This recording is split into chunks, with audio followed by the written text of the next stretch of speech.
Hello everyone, welcome back to my channel and I hope that you all are doing very well. So in today's video, we'll be discussing a novel that is Pride and Prejudice by Jane Austen and Jane Austen was a famous English novelist. तो Jane Austen जो है वो एक novelist हैं, famous English novelist. और ये जो हमारा नॉवल है ये पहली बार कब पब्लिश हुआ था 1813 में यानी 1813 में। And now let's begin without any further delay. तो हमारा फर्स्ट पॉइंट है marriage pressure. The Bennet family with 5 daughters and no male heir faces pressure to secure good marriages for the girls. तो हमारा सबसे पहला पॉइंट निकल के आता है इस नॉवल में, वो है मैरिज प्रेशर। यानी कि जो बैनेट फैमिली में 5 बहनें हैं, 5 बेटियां हैं और उनके घर में कोई भी लड़का नहीं है, यानी कोई भी मेल जो होता है ना एक लड़का उत्तराधिकारी, वो नहीं है। ये 5 लड़कियां ही हैं, 5 बहनें ही हैं और इसीलिए वो लोग चाहते हैं, जो भी फादर है मिस्टर बैनेट और मिसेस बैनेट, कि इनकी बेटियों की अच्छे घर में शादी हो जाए। तो एक तरीके से जो इनकी मदर होती है ये इन पे प्रेशर डालती है जल्दी से शादी करने के लिए। अगर कोई अच्छा रिश्ता आए तो उसको ठुकराना नहीं है। फिर सेकेंड पॉइंट है हमारा arrival of Bingley and Darcy. Well the Mr Bingley moves into the neighbourhood and brings his proud friend Mr Darcy with him. तो देखो, जहाँ पे बैनेट फैमिली रहती है इंग्लैंड में, वहीं पे बिंगले भी आ जाता है रहने के लिए। और जब वो शिफ्ट करके आता है वहाँ रहने के लिए, तभी वो अपने एक फ्रेंड को भी साथ में लेके आता है, डार्सी को। यानी बेसिकली रहता कौन है उनके पड़ोस में? बिंगले। और इनके साथ डार्सी है, ये रहता नहीं है, ये सिर्फ फ्रेंड है जो कि उसके घर पे कुछ दिनों के लिए ही आया हुआ है साथ में रहने के लिए, लेकिन रहता नहीं है। और डार्सी जो है इसका कैरेक्टर थोड़ा सा घमंडी दिखाया है नॉवल के स्टार्टिंग में, लेकिन बाद में पता चलता है कि वो घमंडी नहीं होता बल्कि काइंड होता है। फिर हमारा थर्ड पॉइंट है Jane and Bingley fall in love. Bingley is drawn to Jane Bennet the eldest daughter and they begin a gentle romance. तो देखो, जो जेन है यानी ये जो बैनेट फैमिली में 5 बहनें हैं, उन सब बहनों में से जो सबसे बड़ी बहन है वो है जेन बैनेट। तो जेन बैनेट जो है, इनके पड़ोस में जो बिंगले है, इन दोनों की बॉन्डिंग अच्छी होने लग जाती है धीरे धीरे। ठीक। फिर नेक्स्ट पॉइंट है हमारा Elizabeth dislike Darcy. Elizabeth Bennet forms a bad opinion of Darcy due to his arrogance and a negative account from Mr Wickham. तो एलिजाबेथ कौन है? ये है जेन की छोटी सिस्टर। यानी 5 बहन है, 5 बहनों में से सबसे बड़ी जेन है, उसके बाद है एलिजाबेथ। तो मिसेस बैनेट जो है यानी इनकी जो मदर है, वो चाहती है कि जेन तो चलो, उसको अगर एक बार हम देखें तो जेन की शादी बिंगले से हो जाएगी। उसके बाद है एलिजाबेथ। तो उसकी मदर चाहती है एलिजाबेथ डार्सी से शादी कर ले, या फिर कोई भी अगर उसको प्रपोज करते हैं तो वो हाँ बोल दे, कोई अच्छा लड़का। ठीक है। तो एलिजाबेथ जो है वो डार्सी को डिसलाइक करती है।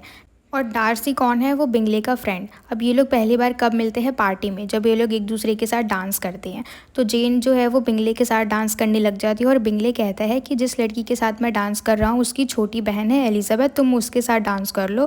तो डार्सी जो है वो क्लास देखने लग जाता है कि मैं इतना अमीर हूँ, मैं ऐसे के साथ डांस क्यों करूँ, और वो बोल भी देता है बिंगले को। और ये सारी बातें एलिजाबेथ सुन लेती है तो उसको बुरा लग जाता है। और इसके अलावा इसको डार्सी के बारे में जो मिस्टर विकैम है वो भी भड़का देता है। तो इसीलिए ये जानती नहीं है, लेकिन इसको पहले से मालूम है कि वो ऐसा है। जो इनका फर्स्ट इम्प्रेशन है वो अच्छा नहीं होता और इसलिए जो एलिजाबेथ है वो डार्सी को पसंद नहीं करती है।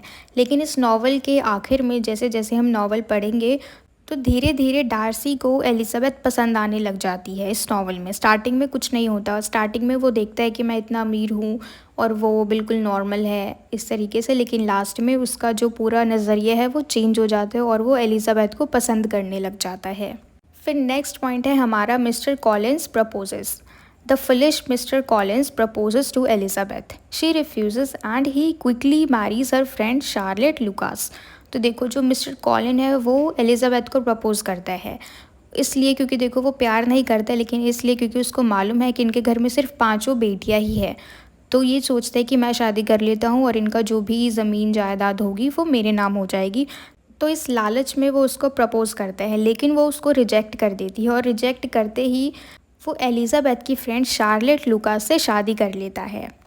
फिर नेक्स्ट पॉइंट है हमारा Darcy's first proposal. Darcy unexpectedly proposes to Elizabeth but insults her family in the process.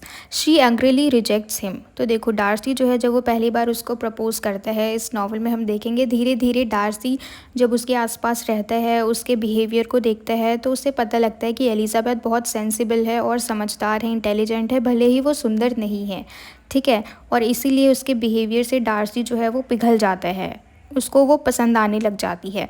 तो वो जाके प्रपोज़ कर देता है, लेकिन उस एक होता है ना बोलने का तरीका नहीं आना, तो उसने उस तरीके से किया और उसकी बातों से घमंड साफ नज़र आ रहा था और ऐसा लग रहा था कि मतलब अगर वो गरीब है, अगर वो नॉर्मल है, मिडिल क्लास है और डार्सी अगर अमीर है तो वो उसको प्रपोज़ करके उसके ऊपर एहसान कर रहा है।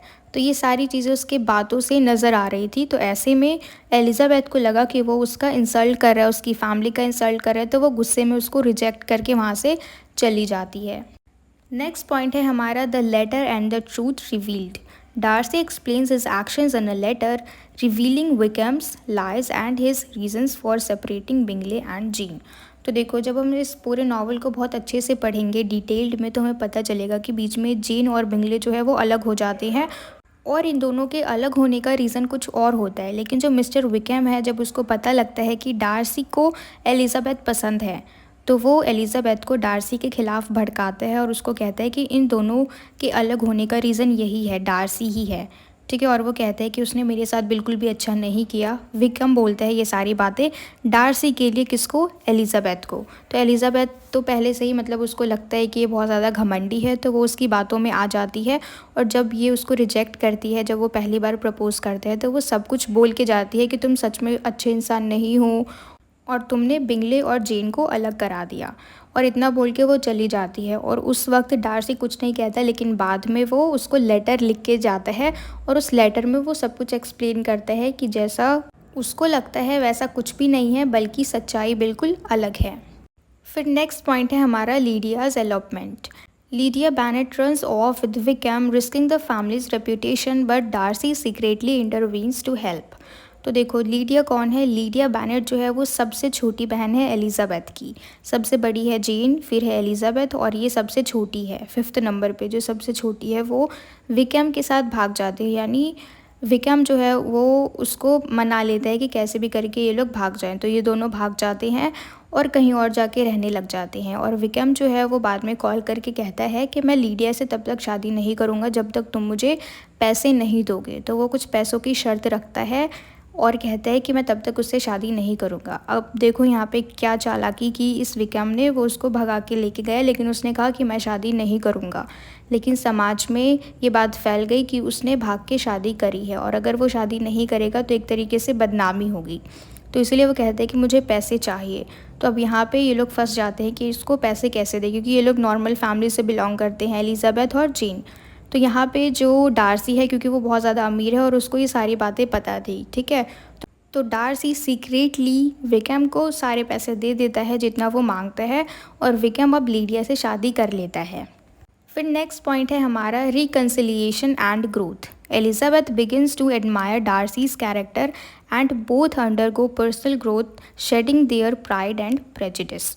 तो अब इस इंसिडेंट के बाद जो एलिज़ाबेथ है वो धीरे धीरे डार्सी को पसंद करने लग जाती है, क्योंकि अब उसको पता चल गया कि डार्सी बुरा नहीं है, विकम ने ही उसको भड़काया था, ठीक है। और दोनों जो है आपस में बात करने लग जाते हैं, एक तरीके से सुलह करने लग जाते हैं, जो भी मिसअंडरस्टैंडिंग है वो क्लियर हो जाती है, ठीक है। अब यहाँ पे हमारा जो पूरा नॉवल है इसका टॉपिक है प्राइड एंड प्रेजुडिस। तो प्राइड का सिंपल सा मतलब है, प्राइड हमें डार्सी के कैरेक्टर को दिखाता है, क्योंकि हमने देखा कि वो बहुत ही ज़्यादा एरोगेंट था, घमंडी था, एक तरीके से हम उसमें सोशल सुपीरियॉरिटी देख सकते हैं, सेल्फ इम्पोर्टेंस जो कि उसको और ज़्यादा घमंडी दिखाती हैं, ठीक है, उसके व्यवहार को, जैसा उसका व्यवहार था। और प्रेजुडिस किस लिए, प्रेजुडिस का सिंपल सा मतलब है कि जब हम किसी को जज कर लेते हैं बिना कुछ जाने उसके बारे में, जैसा कि यहाँ पे किया एलिज़ाबेथ ने, फर्स्ट इम्प्रेशन से ही उसको जज कर लिया और क्योंकि उसको लगा कि वो एरोगेंट है, घमंडी है, और इसलिए वो विकम की बातों में भी आ गई। तो इसलिए यहाँ पे इस पूरे नावल का टाइटल ये भी रख सकते थे हम, इन दोनों के नाम पे मिस्टर डार्सी और एलिज़ाबेथ, लेकिन ये ना रख के क्या है, प्राइड एंड प्रेजुडिस, क्योंकि ये दोनों शब्द ही इन दोनों के लिए ही यूज़ हुए हैं। मिस्टर डार्सी एक तरीके से प्राइड यानी घमंड, अहंकार, और प्रेजुडिस किस लिए, क्योंकि एलिज़ाबेथ जो है उसने पहले ही जज कर लिया था फर्स्ट इम्प्रेशन से ही। तो इन्हीं दोनों के कैरेक्टर के ऊपर हमारे इस नावल का टाइटल बेस्ड है। ठीक है, तो अब हम चलते हैं हमारे लास्ट पॉइंट पे, happy marriages. Darcy proposes again and Elizabeth accepts. The novel ends with the happy marriages of Elizabeth Darcy and Jean and Bingley.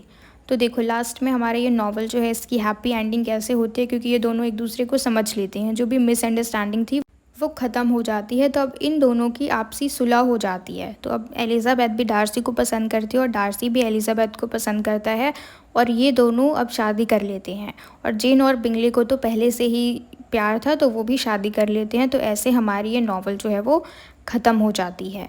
तो इन्हीं 10 पॉइंट्स के थ्रू हमने इस नावल की समरी को एक तरीके से हम कह सकते हैं डिस्कस किया। और आज की इस वीडियो में इतना ही। मुझे पूरी उम्मीद है कि आपको ये 10 पॉइंट्स अच्छे से क्लियर हो गए हो, and if so then please let me know in the comment box if you like this video and share it with your friends as well so that they can get help from it. And don't forget to subscribe my channel. Until we meet in the next video, keep learning.